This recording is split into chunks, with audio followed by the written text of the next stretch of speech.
Hi, everyone. Thanks for joining us today. This is Visualping's third ever webinar event. We're really excited to see you guys here. My name is Emily. I'm the product marketing manager at Visualping, and this here is Michael. Hey guys, I'm Again, the account manager here at Visualping, dealing with the law firm accounts. at any point during the event, please feel welcome to drop any questions in the Q&A section, which is the symbol to the bottom right of your screen. We'll likely cover any questions near the end of the event. Or if you'd like more assistance or you'd like to talk to us one-on-one, please click the Contact Us button below. We'd be happy to chat. We also have a poll for you, which we've dropped in that Q&A section in the bottom right of your screen. For that poll, if you answer other, we'd love to hear more about your Visualping use case.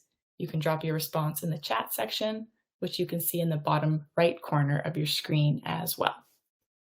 So without further ado, let's get started. Here's what we'll talk about today. We'll start off with a brief announcement. Everyone here will be given free access to the Visualping Starter Plan, which is valid for 1 year. Some of you have already registered for this promotion, and some of you have never even heard of it before, so we'll briefly walk you through what that is in a moment. Next, we'll talk about why so many knowledge management professionals and research librarians incorporate Visualping into their research process and workflow. In that same discussion, we'll cover some of the most common use cases that we see for research librarians, which may inspire you on some of the ways that you can incorporate change alerts from Visualping into your workflow. Next, and the coolest part of today's event, which is Michael's demo, he'll walk you through how to get started with Visualping, so how to set up a page to monitor, what a change alert looks like, your user dashboard, and how you can leverage some advanced features to get the most relevant alerts into your inbox, and how to manage those change alerts with your team. Again, at any point, if you want more information or you'd like some assistance, please click the Contact Us button below and submit your request. We'd be happy to help. Okay, let's get started. So first and real quick, what is Visualping? We're an easy-to-use website change tracker that automatically notifies you of any legal and regulatory updates that you're monitoring online. Next, here's the Visualping Starter Plan promotion. We're giving this plan to everyone here today for free, and you'll have access to it for a year. This plan is a great way to not only get started with Visualping and get more comfortable with the tool, but also to take your website monitoring kind of to the next step by monitoring more than several pages and at a higher frequency at once. It's like a souped up version of the Visualping personal plan. It's like the personal plan, but better. You can track up to 25 unique web pages. The maximum frequency you can track a page is hourly, as opposed to daily on the personal plan, and you have up to 1,000 checks per month. You can also CC one additional contact to also receive your change alerts. You also have access to some advanced features that allow you to tailor your monitoring to exactly what you care about on the page. So you only get notified of the most relevant, like best alerts. Michael will walk everyone through those features shortly. Just a quick note here, Michael's demo today is going to cover aspects of both the starter plan and the Visualping for Business plan. If you have any questions about either plans today, please don't forget to click the Contact Us button at the bottom of your screen. Okay, next up, why use Visualping? As a research librarian, why would you be interested in incorporating a tool like Visualping into your workflow? Of course, you all already know this. In order to be a trusted source of guidance for your clients, your firm relies on you to stay on top of important online materials. You're the knowledge expert at your firm in your focus area, so you have to be keeping up with the most relevant updates to support your attorney and your firm's clients. Visualping lets you do that efficiently. You don't have to be manually checking these sources anymore, and you can keep track of any pages on the internet, allowing you to stay on top of the exact legal and regulatory updates that you need. To summarize it in 3 bullet points, you can easily keep track of changes with automatic email alerts on the exact content that you care about on the page and from any web source on the internet. So what are some of the most common kinds of materials we see knowledge management professionals and research librarians monitor with Visualping? You can really track anything, whether to add value to client relationships or provide timely legal counsel about something important to your client's needs. This slide just scratches the surface, but here are some of the top use cases we have seen in the legal services industry. For example, you can track news and press releases, regardless of how niche the coverage is. News and press releases can provide some key updates on certain companies, maybe industry trends, products, as well as government and corporate regulatory activity too. Government web pages are definitely one of the most tracked online materials we see, spanning across legislative, judicial, and executive branches. So, for example, you can track like court updates, like the latest dockets, cases, like court orders and debate. You can monitor legislative activity, such as newly proposed bills or updates to the progress of like new and pending bills, the debate and conversations that go on in between those first, second, and third readings, for example, to help keep your lawyer informed and kind of one step ahead on how a certain bill or like a subject is being discussed. Whereas Legislative Pulse, for example, from LexisNexis, you may have heard of this, they only send you alerts on the first, second, and third readings, but Visualping can notify you about the sort of more nuanced debate and discussion that goes on in between those readings, which can be really helpful for an attorney. And then, of course, regulatory activity. So you can track any government website for the latest regulatory requirements, FDA approvals, guidance, meetings, penalties, etc. So hopefully this list here makes it a bit more clear on the kinds of things you can track with Visualping, as well as inspire you on some of the kinds of web sources that more closely fit your workflow. All right, now on to the coolest part of today's webinar, which is Michael's demo. Take it away, Michael. All right, thank you, Emily. Hey, everybody. Thanks again for joining. As mentioned, I'm going to run you through a bit of a demo here today. I'm going to start with the bare basics of how the platform works, and then I'll jump into the dashboard and show some key aspects that Emily mentioned earlier. So bare basics of how the platform works is you choose a website that you're going to be tracking. So we'll choose something simple like Google, and we'll load this up. While that loads up, what you can also indicate is what on the screen you want to monitor. So you can monitor within a specific frame like this, or you can monitor the entire web page. To start off, I'll talk about the visual comparison and then share a few other options. But with the visual comparison, what we do is we initially take a screenshot of the web page, so whether it be the entire page like this or within that frame. And then subsequently, when we detect a change, we send you a pixel by pixel comparison of what that change was. So the visual comparison is going to be great for any picture dense web pages. So stuff like charts, tables, graphs, anything like that is going to be good for the visual comparison. Alternatively, I'll talk about the text comparison in a second here. So once you've indicated what on the screen you want to monitor, all you have to do is then indicate the frequency in which you want us to check for changes. So this can be as frequent as every 5 minutes or as infrequent as every month, and kind of everything in between. And you can set that up on a per job basis. So obviously that's just going to be based off of how frequently you expect there to be a change on a web page, and then how quickly you need to be notified of that change. So once you've indicated the frequency and what you want to monitor on the screen, when you get a notification, you would get something along the lines of this. So Visualping has detected a change. And in this case, I was monitoring Google. So we got a notification that the Google Doodle had changed. And you can see that pixel by pixel comparison preview in the background here. I can go and view the change directly in the platform from this email, or I can access the live site directly and go straight to Google. So if we dive into the dashboard, so this is the home dashboard, it may look familiar. And I'm going to point out a few key things on here. So one of the key features of our business platform is are the workspaces on the left-hand side here. You can think of the workspaces almost like a foldering system. It's a good way to organize the jobs that you're tracking.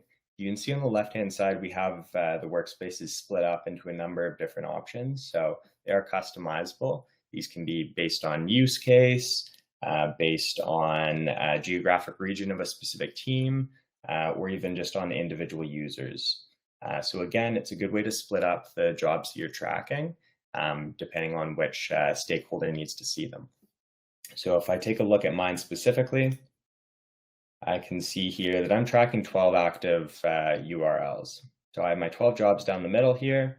And you'll notice, obviously, as that list grows, or if you have more than one person in the platform, just to avoid it becoming overwhelming and a bit easier to navigate, another way to organize this is you'll see I have applied labels to some of these jobs.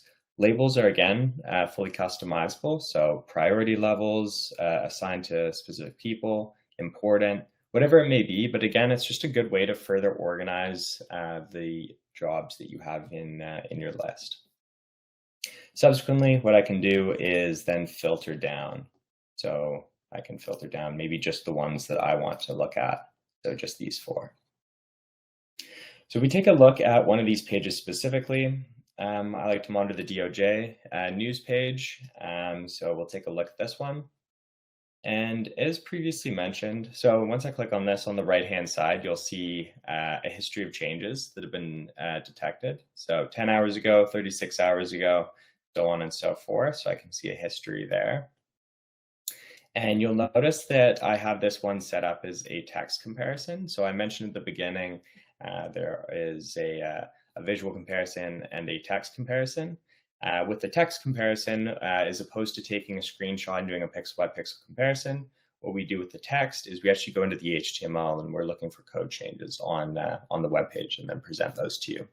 So text comparison is going to be better for basically most text dense pages is going to be the best that it's for.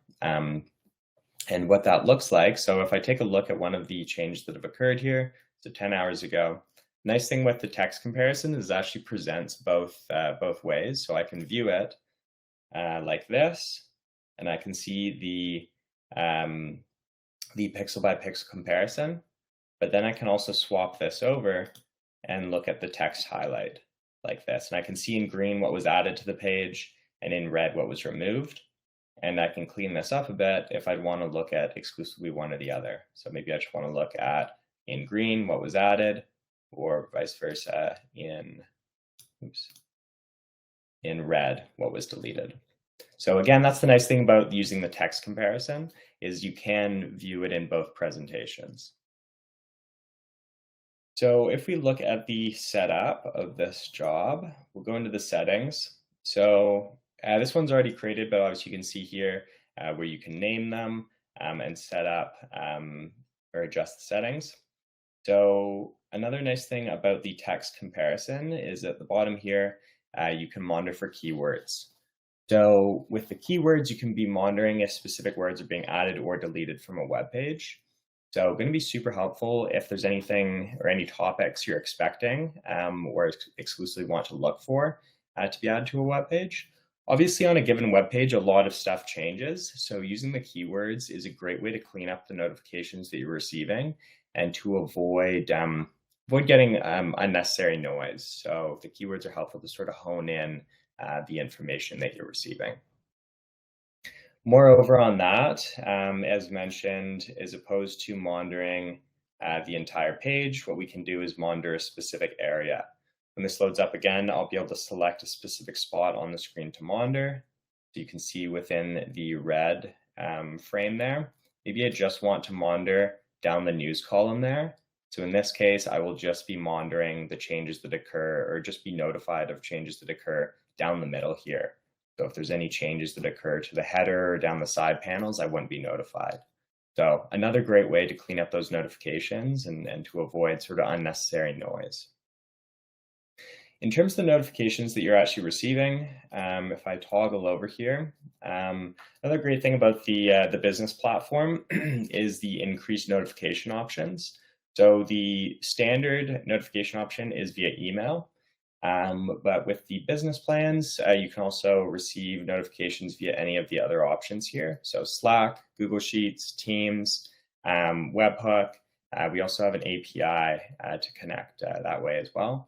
So there's essentially a number of ways that you can receive these notifications and put them in the places that your team will most benefit from them.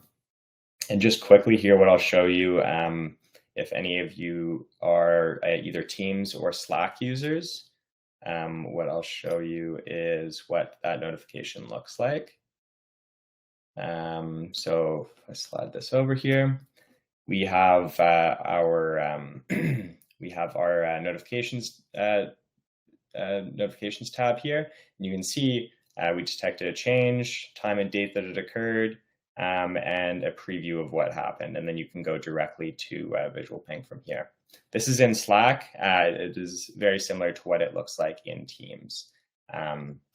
But again, that's just one of the other ways that you can receive those notifications. So I'm going to back out of here, and a few other things that I'll point out. So for one, we also have a bulk import option. So if you have a large list of URLs that you are monitoring, as opposed to creating them one by one, you can input or paste a list of URLs into this section. I'll give you a quick example here.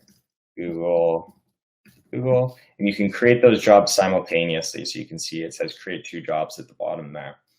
So a great way to avoid one by one setting up jobs, which can be a bit monotonous, and instead paste in a list of URLs and create them all simultaneously. Another cool thing that we can do is the reporting section.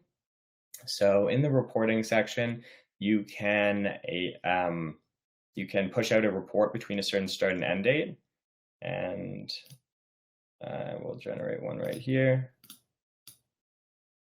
And we'll do, say, the month of September we want to monitor for. And we'll generate that report. And there we go. I can then push this out via HTML, Excel, or CSV. I'll show you what these look like. The Excel and the CSV is basically a row-by-row list of changes. And then the HTML is a visual side-by-side comparison. So you can see like this, the history of changes that occurred over that period. So a great way to go back, maybe at the end of the week, end of the month, whatever it may be, and generate a report of changes. So you can go back and see that history. So maybe you don't want to necessarily monitor action every single notification as it comes in. So the reporting section is a good way to go back and see a history of all the changes that have occurred. All right. So a few other things that I'll point out. So I'm going to actually switch back to the initial page that I started on. But I want to show you a few more cool things that we can do with the platform. So I'm going to load up a different URL here. We'll use Wikipedia as an example. What we can do is we can perform a number of actions on a web page to help navigate around a web page, almost similar to how a human might. So for one, we can apply a block action. And with the block action, maybe I want to block the Wikipedia logo. And when this loads up again, the Wikipedia logo will be gone, as you can see there. So essentially what that's doing is it's eliminating that area from being included in my notifications. So the block action is a good way to, again, eliminate any noise that you might be receiving on a web page, whether that be from, say, a cookie pop-up that you have to close, or any rolling banner ads on the side of web pages, stuff like that, that could be consistently changing, but you don't want to be included in your notifications, then the block action is a great way to do that. Another one on top of that is, you may have seen, was the click action. And similarly, what you can do is interact with the web page via the click. So again, if there's a cookie pop-up, for instance, you might be able to close that pop-up with the click action, for instance. And then one final cool one that we have is the type action. So as you can see here, you can put in a word or phrase or whatever it may be, and then subsequently indicate which path that would go in. So say, for instance, in the search bar, and then paired with a click action, you can execute that search. So in that case, I'd be monitoring. Alternatively, the type action is often used if you subscribe or pay for any news publications. To get behind paywalls, essentially, you can log in with that type action and then subsequently monitor the changes behind those login accounts. So yeah, that's another great use case. All right. So that is just about everything that we wanted to go through with you guys today. We will leave the poll open or the comments open for the next few minutes and answer any questions if any of you guys have anything that you want me to go back through. Awesome. Okay, Michael, thank you so much. Yeah, and that wraps up today's webinar.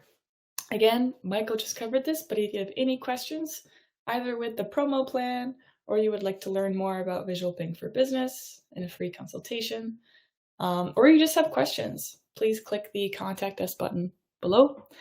Thank you, everyone, for joining us today. We really appreciate it. We'll follow up and share the recording of the event with you shortly, as well as the presentation slides. Thank you so much. We will see you guys next time.